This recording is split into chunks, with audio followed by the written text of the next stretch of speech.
coming up next.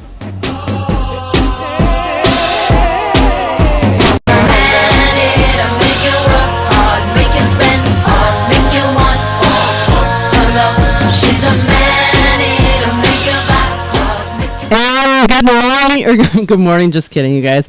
Good evening, world, wherever you are. You're listening to What Honesty Feels Like with Christine Sawicky.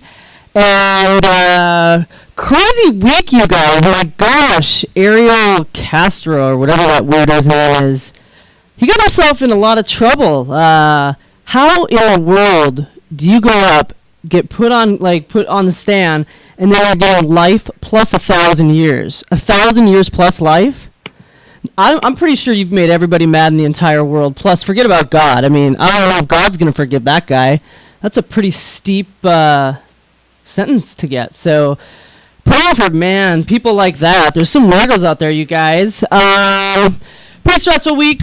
Lots of stuff going on. I got documents. I got law, stuff going on. Legal papers. I'm putting together a television show.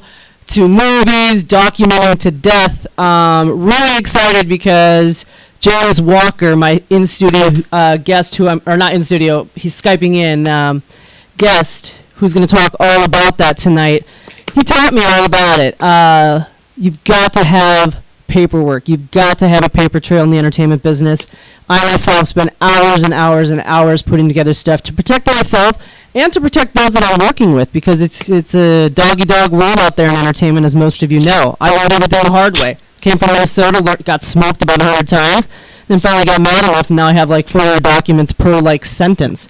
So, pretty exciting with that. Like I said, I had tons of awesome guests on my show. For those of you that are tuning in, I had a rapper. He was homeless for about 3 months, slept behind the BET building, and he himself is about to do really, really well. And as James will be telling you guys, the most important thing, not only about being an artist, I mean, talent's awesome, but you guys, you've got to watch out, because people are signing away their lives. They're not even, really paying attention to what they're signing. I myself, I'm a trustworthy person, so if I hand you a document, I already told you what's in it. But I can tell you all the documents that I hand over to people, 98% of them don't get looked at. People just sign off on them. So I'd like to introduce to you the sophisticated, super intelligent, great attorney. His name is James Walker. He has worked with the top people in the entertainment industry. So if you guys want to get into the entertainment industry, you want to be an artist, and you want to know how to protect yourself and what you got to do, let's bring on James Walker, you guys. For those of you, he is Skyping out of Atlanta. So it is what time in Atlanta, James? It is 11 o'clock. 11 o'clock p.m. and you're on What Honesty Feels Like with Christine Sawicky. So much appreciated, you guys. Anybody that wants to know anything, this guy has seen it, he's fought it, and he's an amazing man. So I hope that you guys are tuning in. If you have any questions, make sure to call in and ask him, okay? So let's just get this started, James. I know a lot of attorneys. Where'd you go to law school? Harvard Law School in Washington, D.C. Washington, D.C. Now, also with all the attorneys that I know, a lot of them are now former attorneys. Did you enjoy law school? Oh, I had a ball in law school. Yeah. When you study laws, they were cases. But I still be born and ready to graduate, but it was fun. I mean, now, 20 years later, you look back and say it was fun. Right. Because to me, it seems stressful. I wish at this point in my career, I'm being honest, I wish I went to law school. Because you have an analytical brain. Well, the analytical brain, I'm pretty mouthy. I could go up against the top and not be scared, for sure. Yeah, but it's really important. And like I said, we're really grateful to have you on, because most people don't know how important it is in the entertainment business to protect themselves, or just in any business to protect themselves. So I want you guys to really pay attention to this guy. So entertainment, out of all the things, you could have went into real estate, you could have went into, I don't know, whatever you wanted, and you chose entertainment. Why did you choose entertainment, James? When I started off, I used to work with Phyllis Howard and Stephen Hills when I was in college for shows. and I really enjoyed it. And Phyllis Harris sat me down one night in Georgetown at the Blues Alley and asked me had I ever heard of entertainment law. And I said, no, I have not. And she wanted to tell me that we didn't have all African Americans at that time in the field of entertainment law, to her knowledge. Sure. So went back to law school a few years later and tried to somewhat specialize in the area of music and intellectual property. Sure. And it's been fun. I enjoy music. I'm a musician. I enjoy the creative side. I enjoy promoting shows. I enjoy watching TV concepts come together. So it's just something where you don't feel like you're working. Really? Okay, so I know that you touched a little bit on this, being African American and being one of the first to go into the entertainment industry. I think it's amazing because not only are you doing things, and we're going to talk a lot about like the Sony lawsuit that you had and all that kind of stuff a little bit later on, but you're also willing to stick up for people and go to bat for the artist. You know what I mean? So it's a real interesting thing. So do you find that that's a complex situation that you're in a box almost? Oh, definitely. I find that when you're a fighter in this industry, you're in a rare breed and a rare company, and people don't understand it. People think you're a bad guy, or they think you're willing to record labels, or you're unpopular. And if you look at the music industry from a Ray Charles movie to Scott Joplin after slavery to Billie Holiday to Ella Fitzgerald, I'm on a list of black artists who have not been treated right by record labels. So my job, I feel, as an advocate, is to make sure they get what's due and what's owed to them. So I didn't get in to necessarily be popular or to be a friend to everybody or to be invited to every party. I got in it to make sure at the end of the day, and artists like Christine Sawicky and others can have something to retire off of and take care of their children and their grandchildren. Sure. So do you find, okay, because you mentioned that you feel that African Americans were definitely being taken advantage of, prior. Is that just all artists in general, do you feel? Or do you feel, because I'm a female, and as a female, I'm a minority in the entertainment business also, just from a different perspective, But I can tell you right now, the stuff that I go up against is absolutely a nightmare. 100%. So you're the lowest common denominator walking in the room, and people can't believe when you have an intelligent conversation coming out of your mouth. So do you feel like that's something that you're constantly going up against with African Americans, or is it just in general for artists? Well, first of all, let me applaud you on the quality of your question and just the quality of your show. It's very professional for anybody listening in. Thank you. As a female, I think it's definitely harder in the music game because I think guys will see your skirt before they see your brain and your talent. And I think that's a dilemma that females come into the music game and have to always deal with guys not understanding that you have a creative gift, you have a talent, and you're trying to get to the next level just like your male counterparts. So that's the first thing. And the second thing I would say, to be female and be a minority is hard.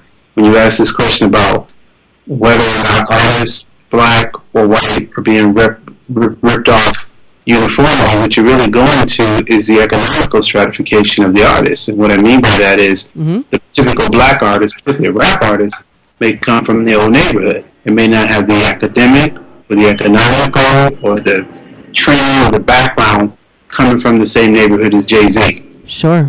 From the neighborhood of Compton out there in L.A. where you are, or Long Beach where Snoop were from.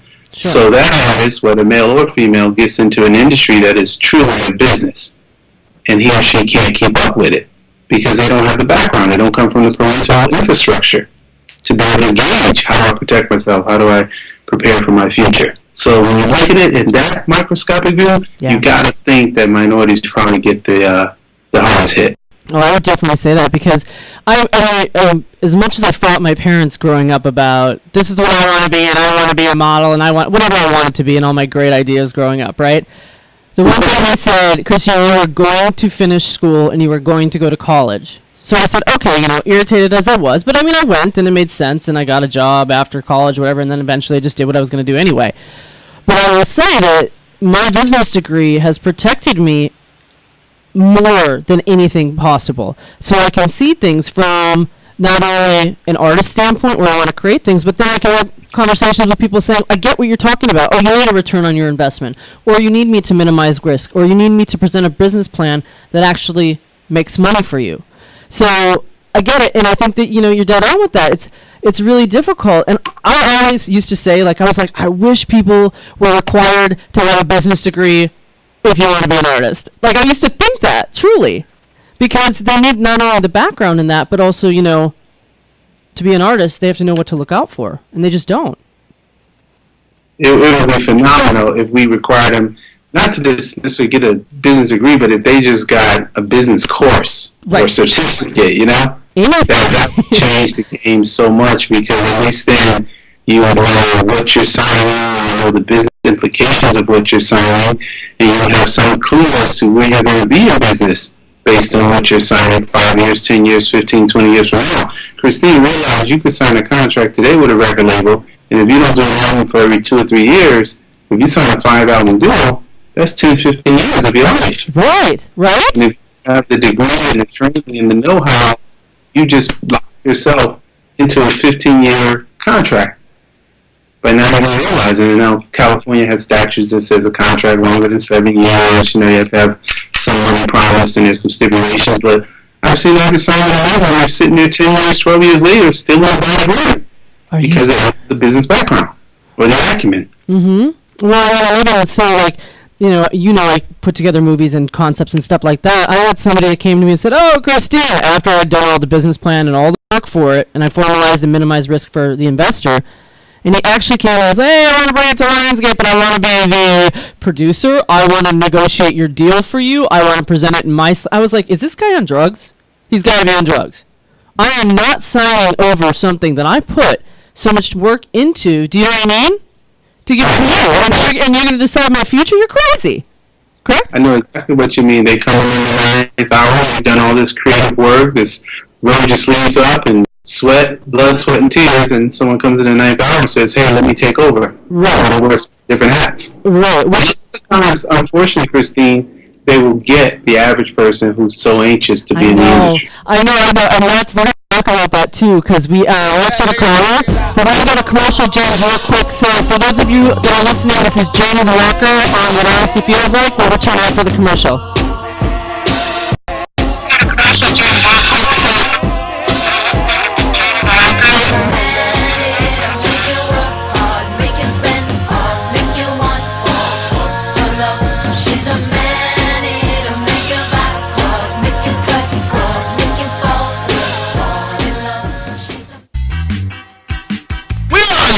Rant with Arvin, Mike, and Phil. Coming to you on the Rant Radio Network every Monday from 6 to 8 p.m. Pacific Standard Time. You can call us at 855-69-THE-3-GUYS. It's not the 3 guys. This is why you should turn in, because one has Tourette's, the other one's illiterate. You really should listen in. You never know what's going to happen. 855-69-3-GUYS. G-U-Y-S and the number 3, not the. Faces for radio, voices for the deaf. Look forward to talking to you. Hey, I'm audio candy. I don't know about you guys.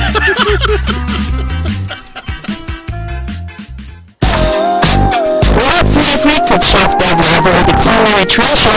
Tune in and with every Thursday night from 8 to 9 p.m. where we will be cooking up some crazy stuff that will give you the appetite for discussion. It's all about the good food, good friends, and good times. Only here on RantRadioNetwork.com.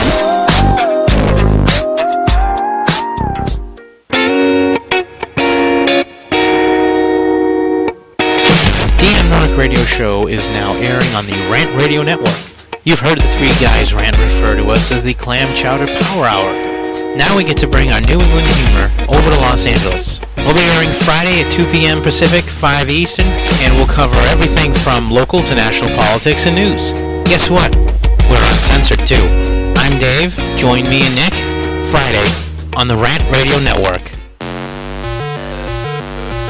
We're the Brothers Bear Podcast Live, and I'm your host, Sanj, and I'm always joined by Edgar, Carlos Madrano, and this is a show where we talk about comics, movies, TV, video games, stand-up, music, and many more geeky things. Catch us live on Rant Radio Network on Mondays from 7:30 to 8:30 p.m. That's another commercial in the back.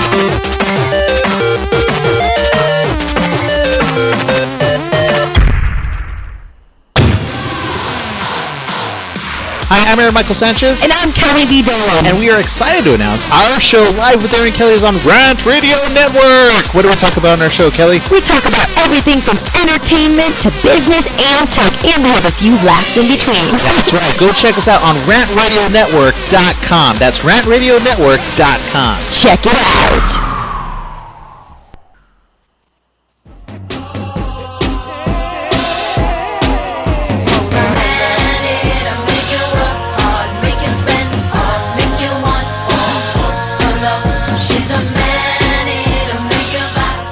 Okay, everybody, welcome back. For those of you that are just joining, we do have a caller on the line. We're listening to What Honesty Feels Like with Christine Sawicky. I have a super awesome guest today. His name is James Walker. You guys, if you are in the music industry, call, ask this man questions. He's sophisticated. He's here to protect you. And he even took down Sony. I mean, give me a break. Who's able to do that? So let's go right in. You guys, do we still have James coming in? Are we good? Can you hear me? James, we got you? Okay. I'm trying to make sure, because I think we lost the video of you. For those of you that are streaming live, James is actually Skyping with us, so I just want to make sure we still got him live. I think you have me. Okay. I can hear you. Okay, cool. So let's go in and let's head into the caller. Hello? Yep.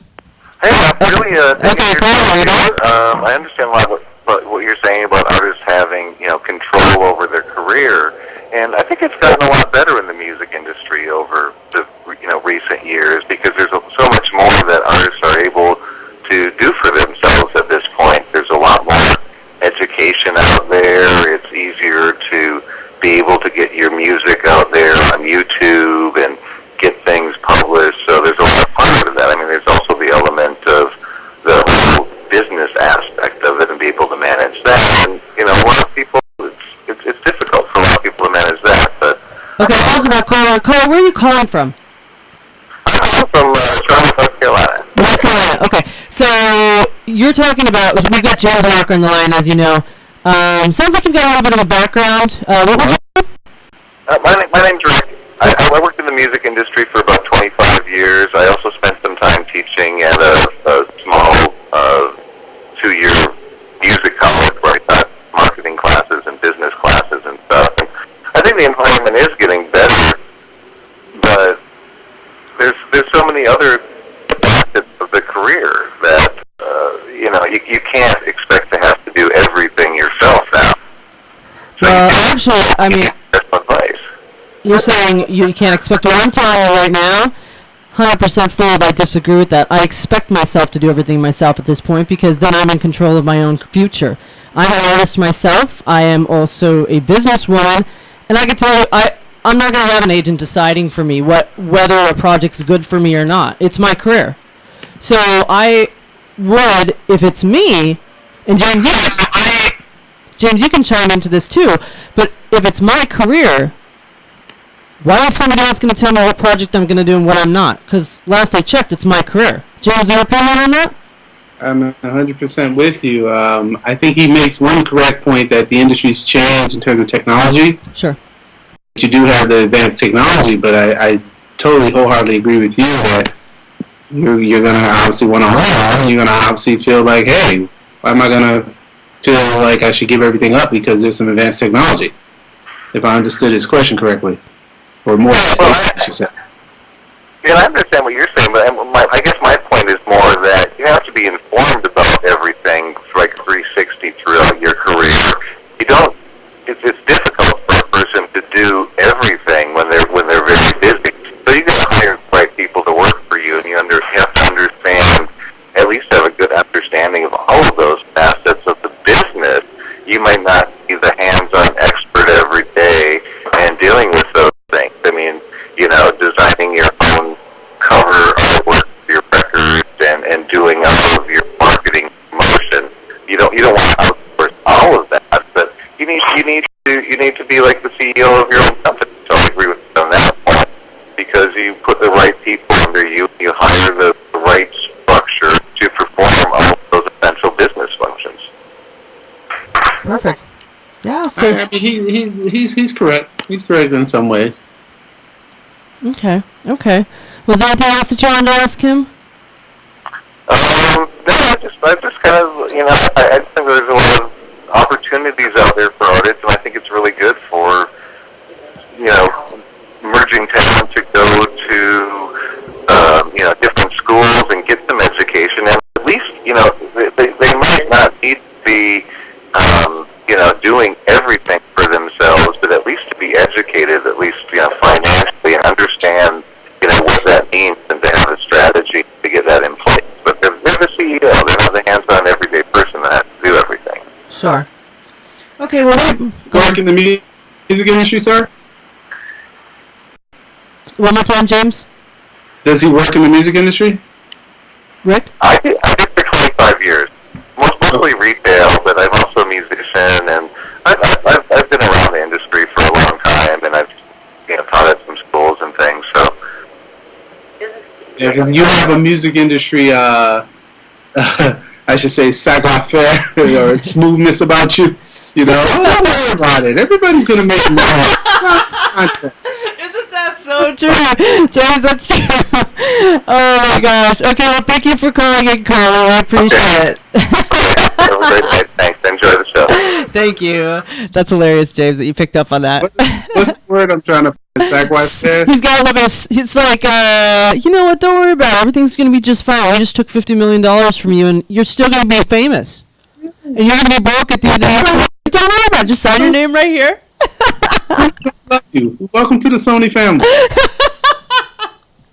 Okay, so that's another thing. Okay, like I said, for everybody listening, you guys, Colin, this guy is fantastic. He approaches things the right way. He's very sophisticated. He's extremely educated in the music industry. So if you have any questions, please call in. Let's talk about that, because you mentioned Sony, James, and I would love. I've got fire behind me, so I can tell you right now, I myself, I'm not afraid to take on anybody either. You could be the president of X, Y, and Z, and that guy out there, if he's listening, he knows what I'm talking about. I don't care what you started. I don't care how much money you're worth. I'm coming after you, right? So I got that in me, but I'm going to be honest. Here we go. Ready? You took out Sony, which is A, fantastic, and B, that takes a lot of guts. What was that? What was it like, and what was your motivation behind it? Because a lot of if they didn't settle with you, and for those of you who are listening, I'm gonna have James explain that to you too. But if they didn't settle with you, you could be in a very bad place. Oh, indeed. It was an 8-year journey on April 1st, 2005. Mm-hmm. We brought a class, or I should say we brought a lawsuit on behalf of what we felt was a group of people who were being denied the right to have effective legal representation. When you tell a gospel artist or any artist that they should fire this law firm and hire a law firm over here to the right that you do business with every day, we have a serious problem with that.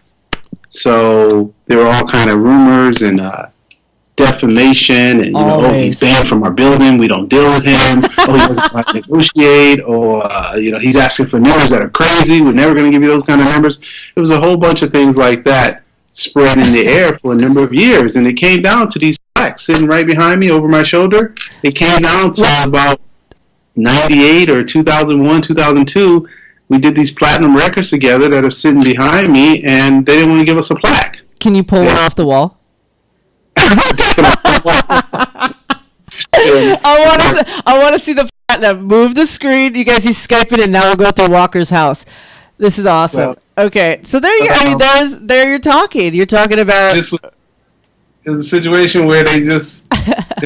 Now I'm showing you the plaque.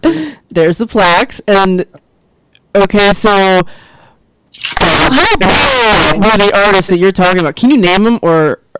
Yeah, it's public information. Guys like Kirk Franklin, 10 million selling artists. Guys like Hezekiah Walker, sold 5 million records. Females like Yolanda Adams, Shirley Caesar. They all told various disparaging things about me, and some on the R&B side, Mm-hmm. So I kept wondering why certain clients, I'm closing deals for them, I'm handling business, and then they just had a cold shoulder, a little difficult. And I kept wondering, well, what's going on here? And then finally, a client of mine named David Frazier, he told me, he said, look, man, you sent me to a meeting at Sony. At that time, it was called Zamba. And as the meeting was ending, the president of the label offered me his legal services. Are you kidding me? Everybody out the room and said, look, man, you don't need him. I can do the deal for you myself. I'm a lawyer. So here's a guy working for Sony offering my client, legal services. And at the end of the day, I just said, we can't accept this. And we were a small fry. We're not no big major machine, but we knew the law. Right. And we knew how to do research, and we knew how to retain lawyers. So we filed our suit April 5th, 2005. We took probably 40 depositions all over the country of producers, songwriters, record label execs. And when we got evidence, we looked at some of the evidence, and it was clear that they were following me, that they were, internally talking amongst themselves about things pertaining to my law practice. Right. And at the end of the day, we just felt, you know what? We got to take a stand. And we're about to go to trial in May of this year, and I got a call from our lawyer saying, hey, they decided to settle with you. And obviously we can't disclose any of the financials of the settlement or any of the terms of the settlement, specifically anything about the settlement, but I can just say I bet you it's more than $5. What'd you say? I bet you it's more than $5. I'm just guessing. I can't discuss the terms of the settlement. I'm not discussing anything, James. I'm just throwing it out there. but bigger than any kind of settlement, for me, it's sending a message throughout the industry that you can fight, right? That you can stand up to the plate and you can throw back and you can, some say David shooting at Goliath. Some put it in that parallel. But for me, it's a lot of work to be done. We have a lot that we're going to unveil. We're involved in a lot of these compilation records where artists aren't being paid on these compilations, R&B, gospel, jazz, hip-hop. So we're not done. We're meeting with various leaders, various organizations, just building up a coalition. And at a certain point, you'll start seeing, some noise in the news where we're going to try to basically make sure artists are getting paid, right, and that artists own their masters. It's wonderful that, my case settled, and it's wonderful that I'm getting, hundreds and hundreds of articles all over the country. But to me, that means nothing if the lifestyle, business-wise, doesn't change for the artist. You follow me? Oh, I absolutely 100% follow you. I'm kind of that same way with the movie industry, and everyone's always asking me, Christine, why aren't you at the top? You know what you're talking about. And I'm like, I can tell you right now why I'm at the top, not at the top. I myself run up against stuff like that, and I know what that's like. And we're going to go into commercial, after commercial, we're going to do this more, James. This is a great topic. So, for those of you listening, this is James with What Honesty Feels Like. After the commercial, we'll return.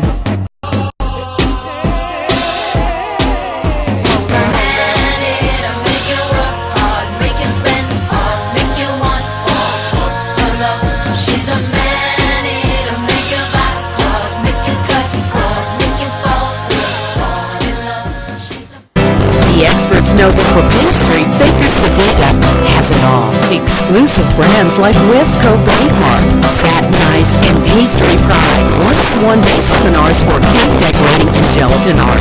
So for our service, wide range of ingredients and supplies, and for the low prices, Baker's Bodega has it all. But you don't need to be an expert. Baker's Bodega, 7869 Paramount Boulevard, in Come. We're waiting for you. Hey, bro, this is a good game. You know what would make it better? What, bro? A michelada. A michelada? What's a michelada? A michelada is somewhere in the middle of a Mexican Bloody Mary and a Mexican margarita. Oh, I got you covered, bro. You got a cup in your pocket? No, sir. I got my pocket-sized michelada. Mucho macho michelada. Pocket size? Pocket size, so you can take it with you anywhere you go. Where'd you get that at? At the nearest convenience store. You can also buy it at muchomachomichelada.com.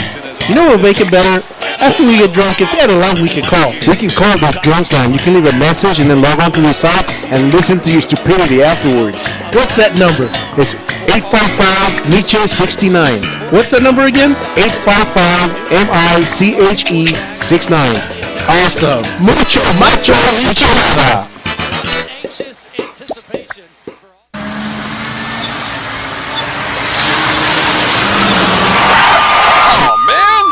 Ticketsurgeon.com. Reach us at 855.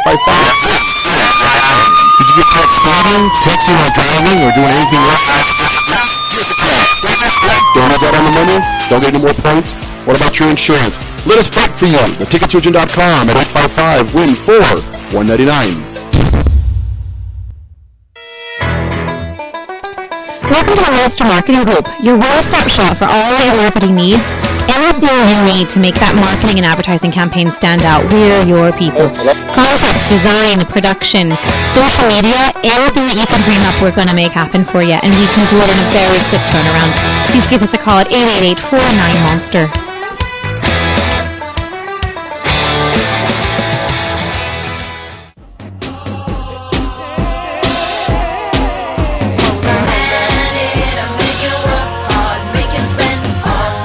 Everybody, you are listening to What Honesty Feels Like with Christine Sawicky.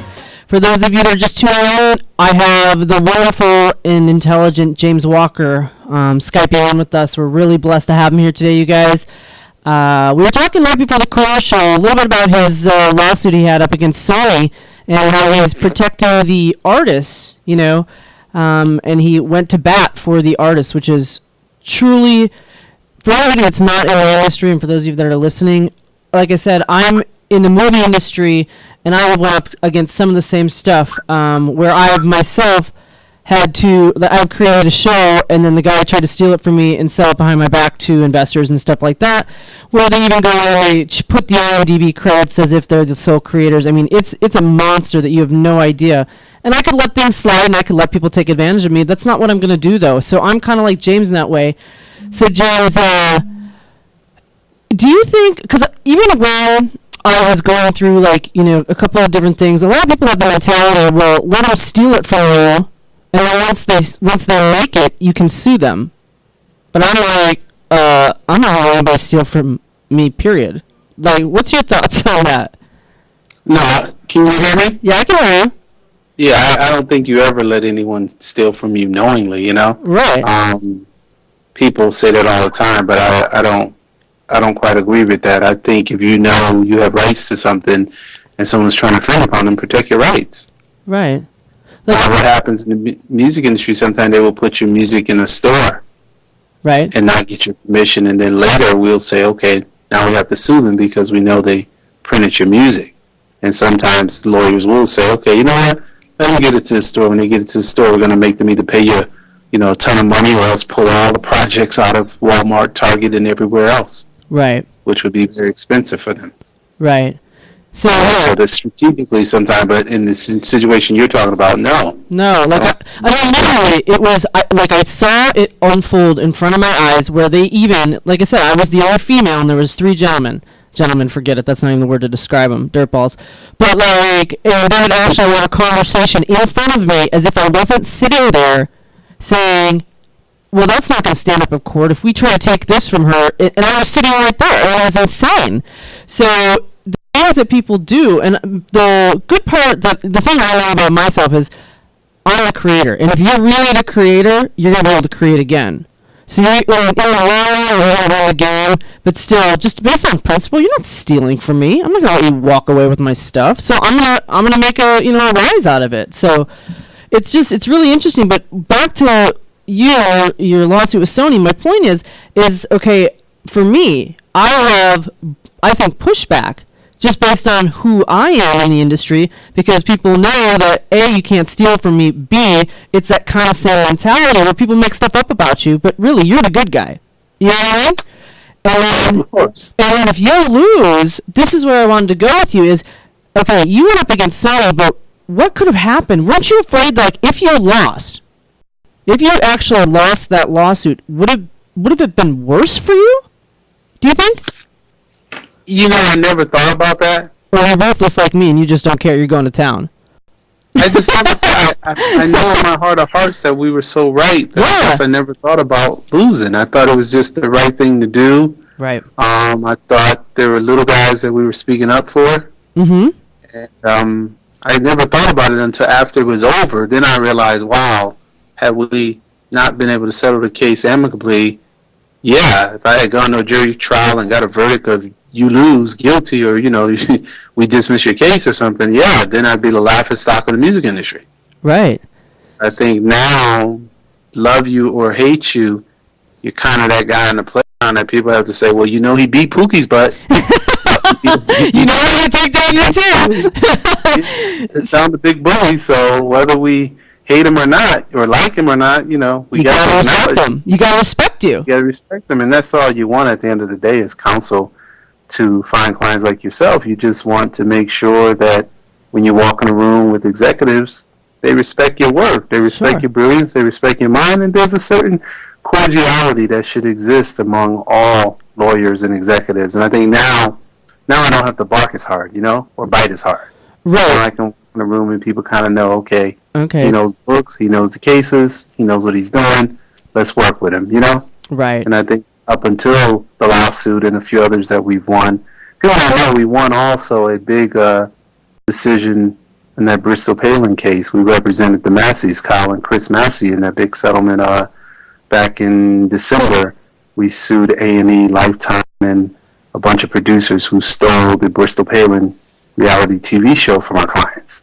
Gosh. And we that case right before Christmas, and you know, it was a pretty big deal. If you look online, we had a ton of press on that case. The show had aired on Lifetime. I think they aired 15 or 16 episodes, and I was lead counsel for the Masseys. And Kyle Massey's one of the guys from That's So Raven. He's been on Dancing with the Stars. He's, you know, a Hollywood child star for years, and he's now 2021. He and his brother created a show called Bristol Palin Life's a Trip. Right.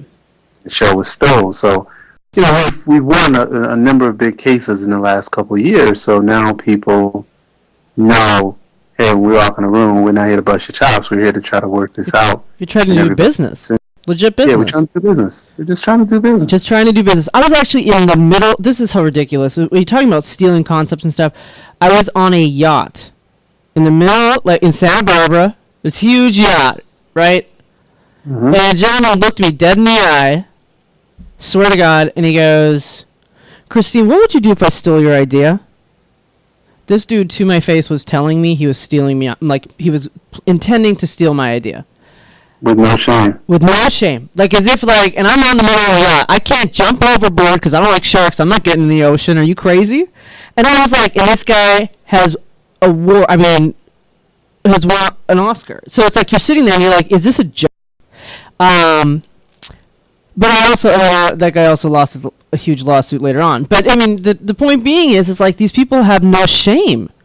They have zero shame until you start lying on yourself. And I think that I'm kind of at that point. Well, I'm not kind of. I am now, where I'm getting taken real seriously, and now all the conversations are just business, straight like business, and actually coming to me and doing stuff like that. But it, as you said, it takes time. It takes fighting. You have to stick up for yourself and stick, to who you are. No, I admire you for having that tenacity, because some people are. What tends to happen is in a situation like yours on a yacht or away, in a situation, setting like that. What happens typically, Christine, is you're intimidated. Right. As a young artist or a young filmmaker, or young actress or young singer. You have somebody there who has muscle, power, clout, money, and name recognition, and they basically come in and roll right over you. Right. And the typical young artist or young songwriter, producer, filmmaker, actress, whatever, they typically are too afraid to stand up to the big machine. Right. And a lot of these guys who work for the big machine, or if they're an investor with a lot of money, they kind of, flex muscle on you. Right. It didn't work. I applaud you for... I barked back. I was like, oh, you know what? Your assistant likes me, so I don't really care. If you think you're going to take something, I'll schedule a meeting that you don't know about, and I'll come back into your office and I'll get that back. That's what I told him. But it's, you gotta kind of, like, it's crazy that you even have to have the conversations like that. That's just, you gotta stick up for what you believe in. So, since your settlement with Sony, do you feel that your business has rapidly increased? Because two things have happened since then. People trust you that you're putting yourself on the line for the artist. You know what I mean? You're really standing behind an artist. So my guess is, if I'm an artist, I don't want to be with that guy. I don't want to be with all the other shifty, shady people in the business. Do you feel that your business has rapidly grown since that? Yeah, we've definitely grown. I'm of counsel at a firm here in Georgia, Green Legal Group, while we're waiting to get sworn into the Georgia bar. And I thought I could take some time off after all these cases. I thought I could just sit back and chill, play baseball with my son. But we will average 30 or 40 calls a week sometime new client inquiries. Right. And it's for a small firm, that's bananas. For a big firm, that's one day. But for a small firm, you're getting 30, 40 new clients a week calling, potential new clients calling. It is really, really hectic. And between Twitter, Facebook, Instagram, email, Yahoo, MySpace, Tumblr, Gmail, between all the various outlets, people will hit you.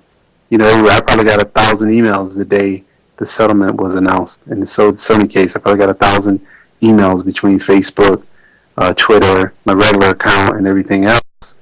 And clearly, the word trust is correct. People now know they can trust you to get it done. And what I'm finding is people might even call you and say, "Look, I don't even really like you. I'm over here, and I need you to come, bring your tow truck with you and tow me home. I don't care that you're gonna smoke a cigarette, drink a bottle of wine, curse 3 people out, and kick a cat on the way, as long as you can deliver me from this record label that I'm signed to." Right. No, it's very That's true. kind of funny. Yeah, isn't it crazy? And rightfully so, though, because what you talk about is, I'm working right now on a television show with legendary families, and I think that the only reason, and the key word only reason that they're working with me is because they trust me. Fact. Mm-hmm. I don't think I work really hard, and my word means something, but I think that trust is the only reason that they've been forwarded to me. People are trusting me with high level contacts. So it's really important. But I think that, like you said, how was it? Like, was the path so hard? Were there times where you wanted to fold because you're taking the road less traveled? Clearly, I've done it. I know. I would be not totally straight up with you, but I didn't say there were times that I got frustrated where artists kind of, what's the word I could use here? I can talk to you, I'll say punked up. Yeah. There were artists who I thought would come to the table and give quick depositions, tell their true story, and tell how they were muscled or threatened on a ship like you. And many of them got afraid, or didn't say a word. Send 2 or 3 people to their house and say, "Hey, you don't want to be involved with that. If you go over there and testify, we may not deal with you no more." I think that was probably the most disheartening part of it all. Yeah. People that you had paid their car note, their house note, their kids, diaper bill, different kind of favors, done legal work for them, so on and so on. And then when your day came and you said, "Okay, Christine, I need you to come to court and give a deposition." Nada.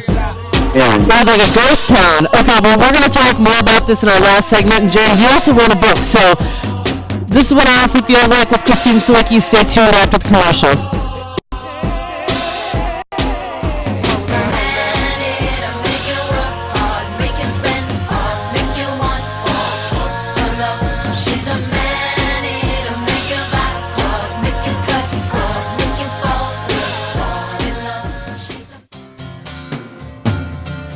Looking for a delicious, fresh family meal that's ready when you are and easy on your budget? Welcome to Piara Pizza.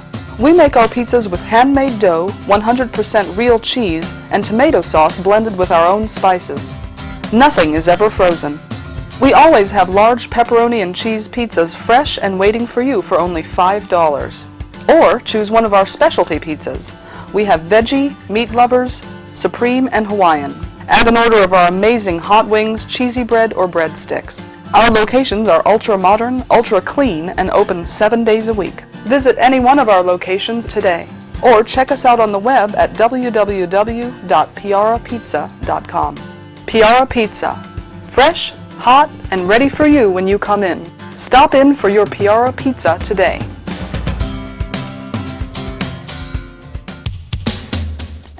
A home is the biggest investment in most people's lives. Buying or selling should be a positive experience. Whether you want to be a wealthy real estate investor or just trying to find a place to call home. At AJR & Associates, we focus on the client's needs. We understand the market better than most. Let us bring the value to you and make the right choice. AJR & Associates, making your dream house a reality. Call us today for a free consultation at 562-882-1976. Or you can log on to www.hrrealtors.com. With a track record of great results, bringing knowledge, wisdom, and expertise to you. Hablamos Español.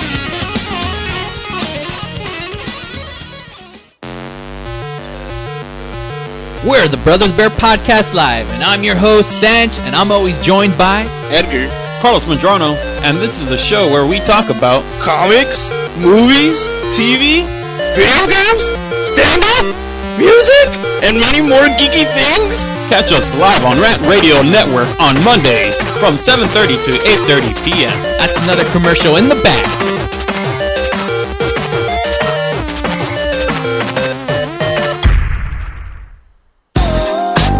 What up, foodie freaks? It's Chef Bev Lazo with the Culinary Trend Show. Join me and my brigade every Thursday night from 8 to 9 p.m. where we will be cooking up some crazy stuff that will give you the appetite for discussion.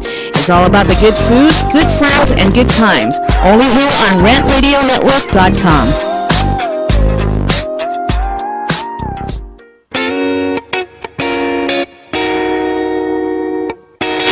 DM Narc Radio Show is now airing on the Rant Radio Network. You've heard the three guys Rant refer to us as the Clam Chowder Power Hour. Now we get to bring our New England humor over to Los Angeles. We'll be airing Friday at 2 p.m. Pacific, 5 Eastern, and we'll cover everything from local to national politics and news. Guess what? We're uncensored too. I'm Dave. Join me and Nick Friday on the Rant Radio Network.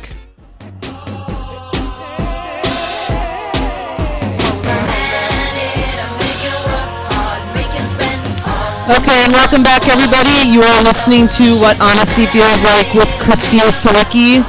Skyping with us out of Atlanta is James Walker, the sophisticated James Walker. Thank you. It's like probably, what was it, close to 12 o'clock now there, James? Okay, yep. Are you drinking coffee? Tea, but I'm okay.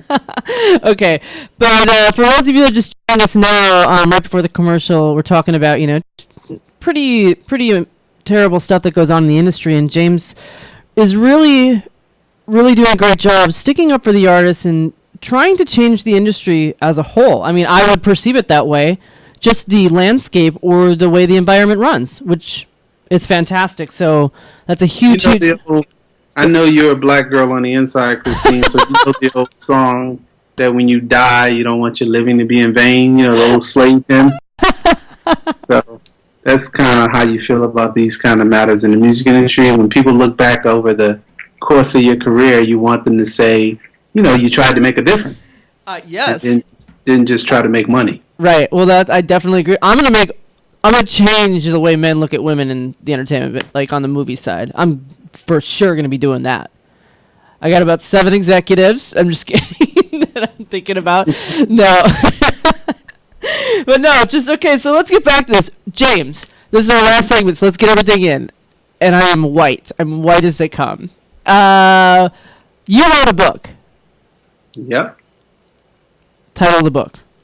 Oh, This Business of Urban Music. Thank you. I'm supposed to plug that, right?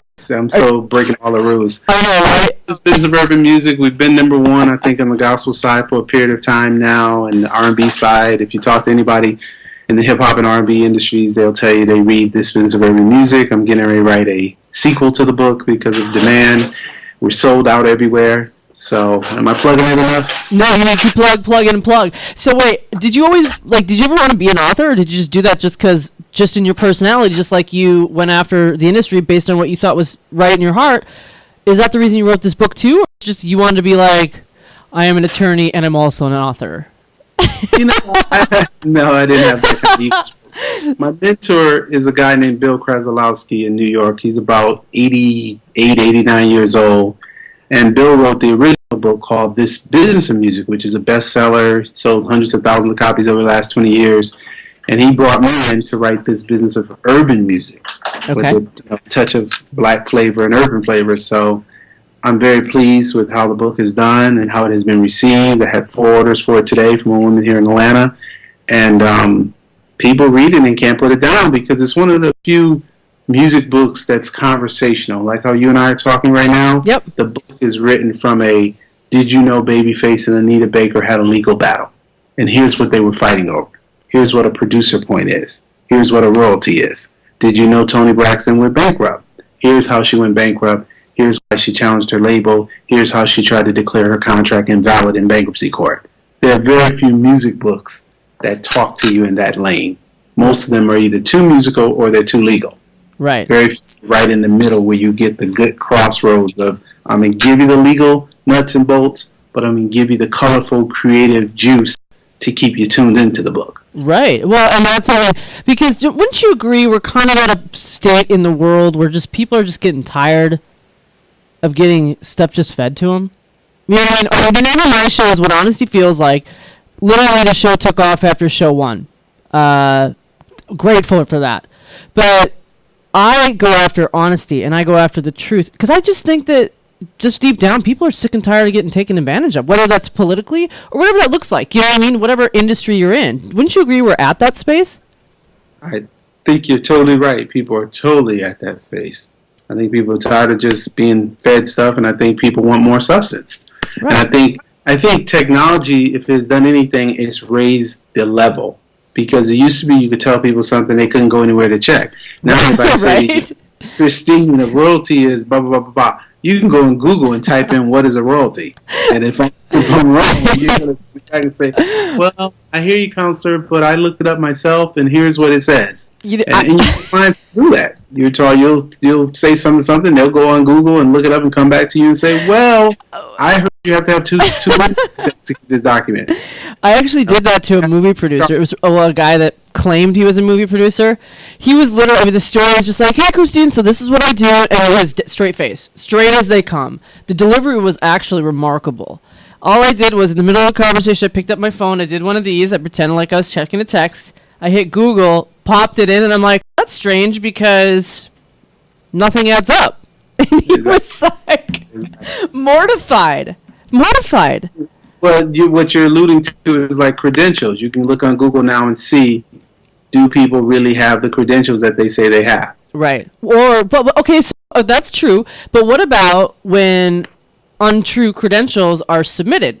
Because that actually happened to me, where I had to legally go in, send it to IMDb, change the credits around. These people actually claimed that they had owned this show and they created and done all this stuff.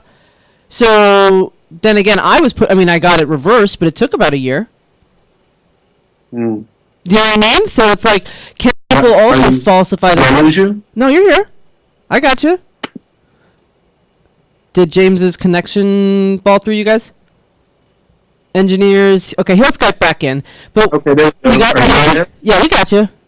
Okay, I don't know, my computer froze up. That's okay. You were saying someone gave you false ID, false information? No. What I'm saying is the show that I had co-created, I was the co-creator, I was the producer, and I also was the lead actress in it. Okay? Okay. But they submitted while trying to steal it from me and sell it to whoever behind my back, which I figured out halfway through the show. They submitted to IMDb that I was only the actress. Ooh. And they also submitted, the one person that worked for one of the major companies was the only producer listed on the show in the credits, on the IMDb credits. But what happened was, if you actually go to the show itself, which is what I had, I mean, it's all in the credits on the show. Christine Sawicky is an actress. She's the star of it. She is the producer of it. And you know what I mean? All of that's listed.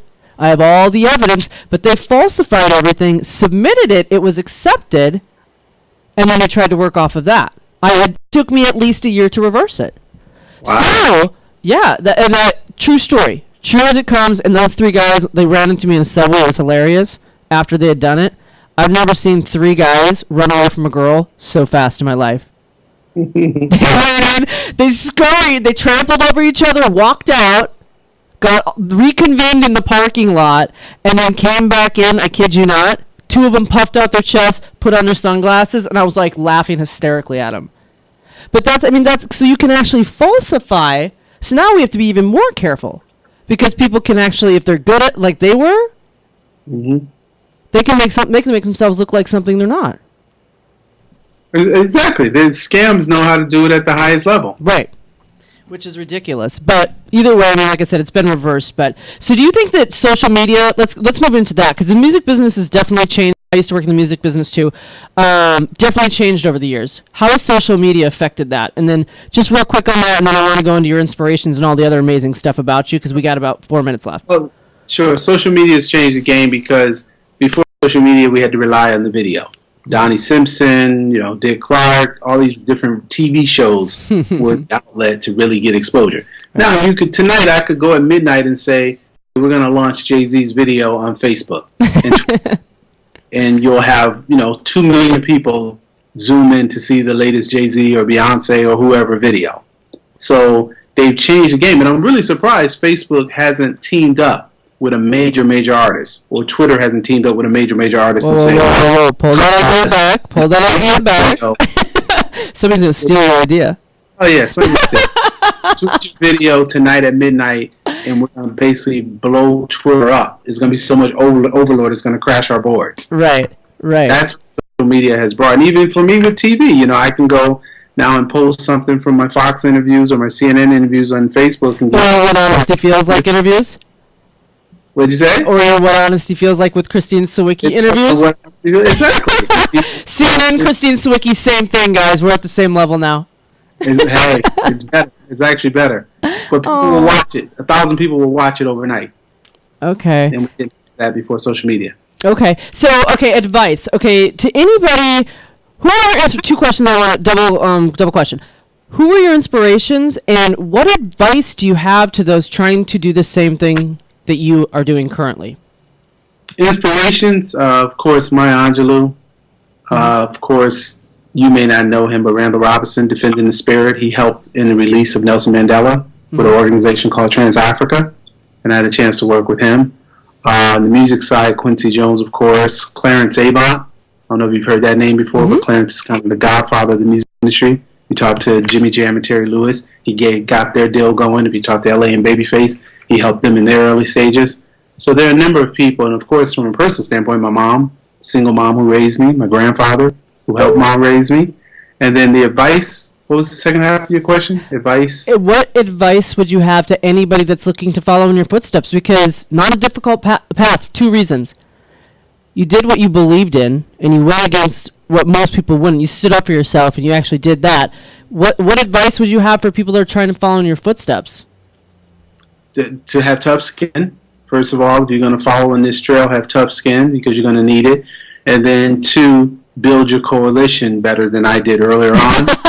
your war team? Coalition, it may not take you 8 years to get to the results like that. You might be able to do it in 4 years or 2 years. But the bigger thing is build a coalition, and the bigger thing is understand earlier on the game and how to play it better, Right. I made a lot of early mistakes in the first couple of years just trying to learn this music industry, TV industry thing.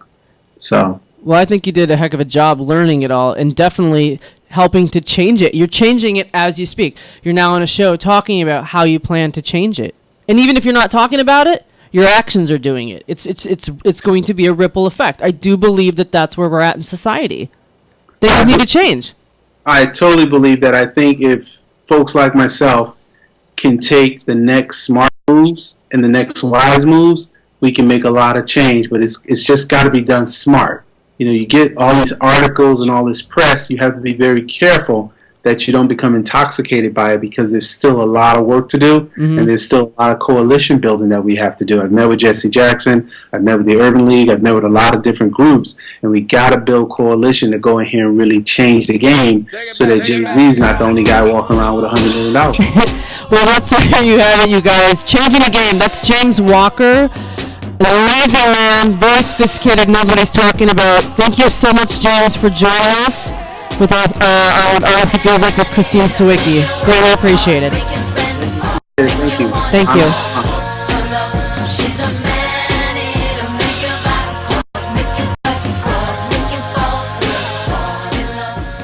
Want to be honest? Make sure to check out What Honesty Feels Like, coming up next.